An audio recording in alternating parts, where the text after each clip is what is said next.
আসসালামু আলাইকুম এভরিওয়ান। আলাইকুম আসসালাম, সালাম আলাইকুম। আজকে খেয়ে আর খাবো না, আজকে খেয়ে আর খাবো না, আজকে যে আর যাবো না, আজকে খেয়ে আর খাবো না। সো হ্যালো ভাই, হ্যাঁ, হাসি খুশির দিন শেষ, এখন নাকের পানি আর চোখের পানি। সো হ্যালো ভাই ব্রাদার, তো কেমন আছো তোমরা? আমি আমার জীবনে এত বেশি নাটক দেখছি যে ভাই ইন্ট্রো নিয়ে আর কোনো কথা বলতে পারবো না, ডাইরেক্ট ভিডিও শুরু। মনে হয় ভেজাল হবে। ছোটবেলায় তোমরা কার নাটক দেখে বড় হয়েছো আমি সঠিক বলতে পারতেছি না, বাট আমি যখন ছোট ছিলাম তখন আমার আম্মু জি বাংলা স্টার জলসায় সিরিয়াল দেখতো ইন্ডিয়ান। এরপর আমি কিছুটা বড় হইলাম, তারপর ফ্রি ফায়ার খেলা শিখলাম। সো আমি যখন সেই 2018 সাল 19 সালের দিকে ফ্রি ফায়ার খেলা শুরু করলাম, তখন আমি নতুন করে আবার নাটক দেখা শুরু করলাম। কিন্তু আমার সেই নাটকগুলো আর স্টার জলসা কিংবা জি বাংলার দেখা ছিল না। ফ্রি ফায়ার খেলা শুরু করার পর থেকে আমি জীবনে যে নাটকগুলো দেখেছি সেই নাটকগুলো থেকে আমি জীবনে অনেক কিছু শিখেছি। আমি একজন সহজ সরল মানুষ হওয়া সত্ত্বেও কিভাবে মানুষের পুটকি মারতে হয় সেটাও শিখেছি সেই নাটক থেকে। এখন আমি জানি তোমাদের মতো সাধারণ মানুষের ভিতরে অনেকেরই প্রশ্ন থাকতেছে যে কি সেই নাটক, নাটকের নামটা কি। নাটকের নাম তো আমি অবশ্যই বলবো, কিন্তু তার আগে আমি বলতে চাই যে এই নাটকের পরিচালক কে, এই নাটকের নায়ক কে, এই নাটকের নায়িকা এবং কে এই নাটকের স্ক্রিপ্ট রাইটার।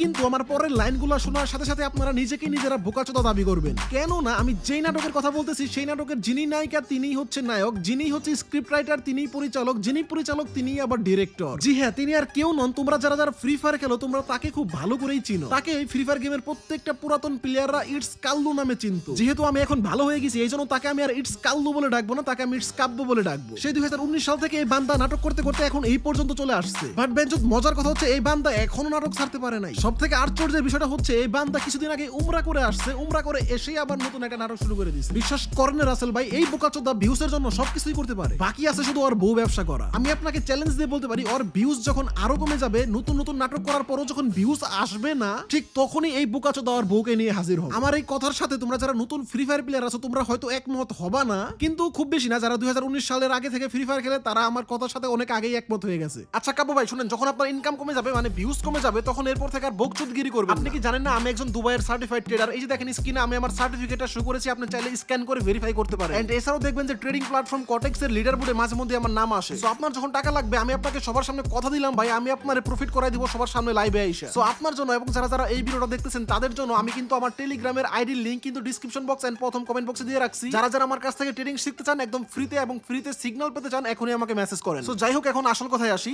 ওকে, সো এইটস কাব্যর নতুন কাহিনীতে যাওয়ার আগে চলেন একটু পুরান কাহিনী আপনাদেরকে মনে করিয়ে দেই, কারণ আমি জানি এই ভিডিওটা যারা দেখতেছে ম্যাক্সিমাম মানুষই হচ্ছে নতুন ফ্রি ফায়ার প্লেয়ার, এরা কিন্তু আগের কিছুই জানে না। সো তাদেরকে একটু স্মরণ করিয়ে দেই কে এই কাব্য, কি তার ইতিহাস। কাব্যর উত্থানটাই ছিল তো হচ্ছে মূলত গালি খাওয়ার। সেই ফ্রি ফায়ারের শুরু থেকে সে গালি খাইতে খাইতে মানুষের এই পর্যন্ত আসছে। আমি ছোট্ট করে তার একটু উত্থানটা বলি। সে বহু আগে যখন ফ্রি ফায়ারে কেউ তাকে বালডা দিয়েও চিনতো না, তখন BD71 নামে একটা গিল্ড ছিল যেটা কিনা অনেক পরিচিত ছিল তখন ওই আমলে। এরপর সে ইটস কাল্লু মানুষের ইমোশনের জায়গা মতো হাত দিয়ে একটু কামড়াকামড়ি করলো, কিছুটা ভিউজ পেলো, কিছুটা জনপ্রিয়তা পেলো।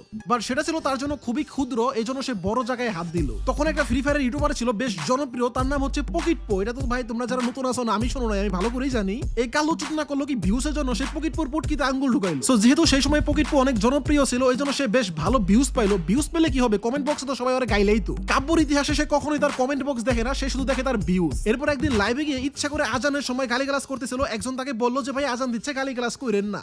মাশাআল্লাহ, তখন শুরু হলো এই কাল্লু ভাইয়ের সেই আজান নিয়েই গালিগালাজ, কারণ সে খুব ভালো করেই জানে সে যদি একটু আজান নিয়ে এখন উল্টাপাল্টা কথা বলে তাহলে তার লাইভটা আরো ভালো ভিউজ আসবে। এর কিছুদিন পর কাল্লু ভাই চলে গেল ইন্ডিয়ান ইউটিউবার গিয়ান গেমিং এর কাছে। প্রথম দিকে এই কাল্লু গিয়ানকে বানিয়ে ফেললো তার দ্বিতীয় আব্বা। গিয়ান গেমিং যদি ওই সময় ইন্ডিয়া না থাকে বাংলাদেশে থাকতো তাহলে কাব্য পারতো না তাটা চেটে দিতে। সো এক কথায় বলতে গেলে ওই সময় কাল্লু গিয়ানের টাটা ছাড়া সবকিছু করছে। তো সেই সময় যেহেতু গিয়ান গেমিং অনেক পপুলার ছিল, এই জন্য কাব্য বেশ ভালো ভিউজ পেতে লাগলো, কারণ গিয়ান গেমিং এর সাথে কাব্য থাকতো সারাদিন। এইভাবে কিছুদিন যাওয়ার পরে কাব্য আস্তে আস্তে আবার ভিউজ কমা শুরু করলো। তখন সে কি করলো, গিয়ান গেমিং এর পুটকিতে আঙ্গুল দিল। যেই কাল্লু কিছুদিন আগে গিয়ান গেমিং কে আব্বা বানায় ফেলছে, সেই কাল্লু এখন ভিউজের জন্য গিয়ান গেমিং এর পুটকিতে আঙ্গুল ঢুকায়। তো যেহেতু গিয়ান গেমিং এর পুটকিতে হাত দিয়ে দিয়েছে, এই জন্য কি হলো, আবার সে গালিগালাজ খাইতে লাগলো। কিন্তু কাব্য ভাই কখনোই তার কমেন্ট বক্সে তাকায় না। কাব্যর ভিডিওর কমেন্ট বক্সে যে মানুষ অনেক গালি দিতে দিতে আর সেটা ভাঙ্গে দিতেছে, ও সেটা দেখে না, ও দেখে শুধুমাত্র ভিউজ। সো ওর কাহিনী বললে শেষ হবো না। এরপর শুরু হলো সার্ভার কাহিনী। সার্ভার কাহিনীতে সবার আগে পল্টি নিচে এই বাইনচোদ। বাংলাদেশের সব মানুষ যখন চায় যে বাংলাদেশের নামে একটা সার্ভার হোক, তখন এই বাইনচোদ সবার আগে বাটপারি। কিন্তু যখনই ফ্রি ফায়ার অ্যানাউন্সমেন্ট করলো যে বাংলাদেশের নামে সার্ভার দিবে, ঠিক তখনই আবার পল্টি নিল এই কাব্য। তখন এই কাব্য সবাইকে বলা শুরু করলো, আমি আসলে ভিতর অনেক কাজ করেছি বাংলাদেশের সার্ভারের জন্য। আরে বাইনচোদ, তুই তো 2 দিন আগে পল্টি নিছিস। এরপর তো ভাই কত কিছু আছে, বলে শেষ করা যাবে না। স্ক্রিপ্টেড গেম প্লে থেকে শুরু করে হ্যাক ইউজ করে ধরা খাওয়া সবকিছুই ওর ভিতরে আছে। ইন্ডিয়ান একটা রোস্টার ছিল, সে এখন মারা গিয়েছে, নাম হচ্ছে স্কাই লর্ড। তার সাথে সে হিন্দু মুসলমানের ভেজাল লাগাই দিচ্ছে জাস্ট ফর ভিউজ, কারণ সে খুব ভালো করেই জানে কোন বিষয়ে কাকে নিয়ে কথা বললে সে ভিউজ পাবে। ভিউজ তো না মানে গালি খাবে। এরপর আরো মেলা কিছু ভাই, বলে শেষ করা যাবে না। ইউটিউব ছেড়ে দিবে, ওইটা ছেড়ে দিবে, আবার ফিরে আসে, মানে ওর কোনো লজ্জাই নেই। এই যে এখন স্পোর্টস প্লেয়ারদেরকে নিয়ে এত ক্রেডিট নেওয়ার চেষ্টা করতেছে, অথচ বাংলাদেশে ওই প্রথম স্ক্রিপ্টেড গেম প্লে শুরু করছে। যাই হোক, এরপর আমি ফ্রি ফায়ার ছেড়ে দেই, আমি আমার পার্সোনাল লাইফ নিয়ে ব্যস্ত হয়ে যাই, যার কারণে ফ্রি ফায়ার গেমে আর কি হয় আমি জানি। কিন্তু এই কয়দিন যাবত আমাকে সবাই ফেসবুকে মেসেজ দিয়ে বলতেছে যে ভাই কাব্য তো এখনো সে আগের ক্যারেক্টারে আছে। শুনলাম তোমাদের ইটস কাল্লু মানে কাব্য নাকি আবার নতুন নাটক শুরু করছে। সো এই নাটকটা নিয়ে একটু বিশ্লেষণ করি চলো। তো গাইজ, আমি আড়ালে ছিলাম, খুব ভালো ছিলাম, খুব শান্তিতে ছিলাম, গেমের ভিডিও বানাইতেছিলাম না। এটা সময় ছিল ভিউজের জন্য যা খুশি তাই করতেছিলাম। এটা সময় ছিল ভিউজের জন্য যা খুশি তাই করতেছিলাম। হারামি, তুমি লাউ চিনো, কদু চিনো না।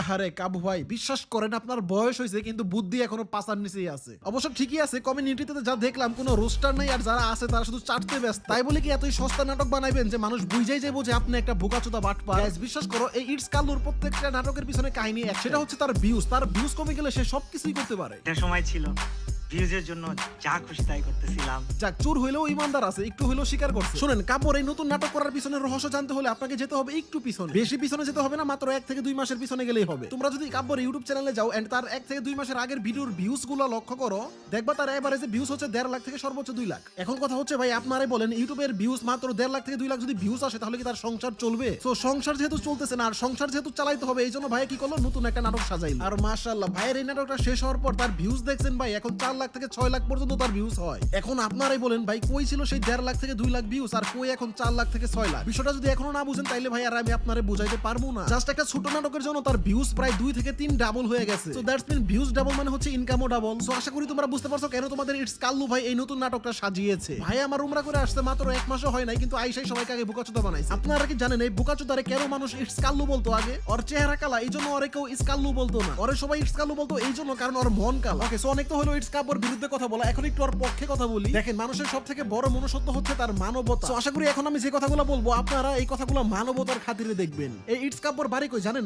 আপনারাই বলেন এই ইটস কাব্যর বাড়ি কই? ভাই যারা জানেন না তাদের জন্য বলতাছি, তার বাড়ি হচ্ছে কুষ্টিয়া। আমার যা মনে হয় ভাই আবার একটু বাউল গান পছন্দ করে বেশি। সো ভাই যেহেতু বাউল গান পছন্দ করে, এই জন্য মাঝে মধ্যে একটু কুষ্টিয়ার লালন সার মাজারে যায় আর কি। তো সমস্যাটা হইতেছে, ভাই যখন লালন সার মাজারে যায় তখন যায় একটু টানটুন দিয়ে আসে। একটু টানটুন দিয়ে যখন বাসায় আসে তখন আবার সে ভিডিও বানাইতে বসে। এখন আপনারাই বলেন ভাই, টাইনাটুনে আসার পর একটা মানুষ যদি ইউটিউবের জন্য ভিডিও বানায়, তখন সে কি ভিডিও বানাবে? সো যেহেতু তিনি লালন সার মাজারে থেকে গঞ্জিকা সেবন করে এসেছে, এই জন্য সে গঞ্জিকা মার্কা ভিডিও বানিয়েছে। এন্ড ভাই আমার এতটাই পিনিক করেছে যে পিনিক করতে করতে ইউটিউবের সকল ভিডিও সে ডিলিট করে দিয়েছে। কিন্তু সকালবেলা ঘুম থেকে উঠে যখন তার গঞ্জিকা সেবনের নেশা কেটে গিয়েছে, যখনই সে বুঝতে পেরেছে, তখনই সে আবার ইউটিউবে গিয়ে তার আগের ভিডিওগুলো সব রিকভার করে ফেলেছে। সো এখানে কাবু ভাইয়ের কোনো দোষ নাই, সকল দোষ হচ্ছে সেই লালন সার মাজারের। সো আশা করি আমার এই ভিডিও দেখার পর কেউ ইটস কাবু ভাইকে গালিগালাজ করবেন না, সবাই গালিগালাজ করবেন লালন সার মাজারে। সো এই ছিল আমাদের আজকের ভিডিও। কাবু ভাই আবার স্ট্রাইক মারেন না ভাই, আপনার তো আবার স্বভাব আছে যে গায়ে লাগলেই হাইগে দেন। সো ভাই হাগাহাগি বাদ দেন, যদি বেশি খারাপ লাগে যান আবারও মাজারে যান, 2টা টান দিয়া চলে আসেন।